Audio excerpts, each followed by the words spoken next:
প্রতিদিনের মতো তোফায়েল সাহেব তার ছোট্ট অয়নের কাছে গেলেন গুড নাইট জ্বালাতে।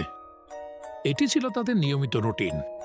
আচ্ছা আলোতে অয়ন চাদর মুড়ে শুয়েছিল। প্রথম নজরেই তোফায়েল সাহেব একটা অস্বাভাবিকতা অনুভব করলেন, তবে ঠিক কি তা বুঝতে পারছিলেন না।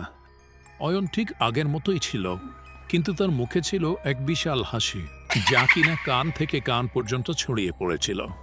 তুমি ঠিক আছো অয়ন? তোফায়েল সাহেব জিজ্ঞেস করলেন। অয়ন হাসি ত্যাগ না করেই মাথা ঝাঁকিয়ে উত্তর দিল, আমি ঠিক আছি বাবা। তুমি কি দেখবে বিছানার নিচে কোনো ভূত আছে কিনা? তোফায়েল সাহেব একটু হাসলেন, আত্মার ছেলেকে আশ্বস্ত করতে বিছানার নিচে তাকালেন। বিছানার নিচে ফ্যাকাশে চেহারা এবং ভয়ে কাঁপতে থাকা অয়নকে দেখতে পেলেন। অয়ন ফিসফিস করে বলল, বাবা, তোমায় সবসময় বলতাম আমার বিছানার নিচে কেউ আছে। আজ সে উপরে উঠে এসেছে।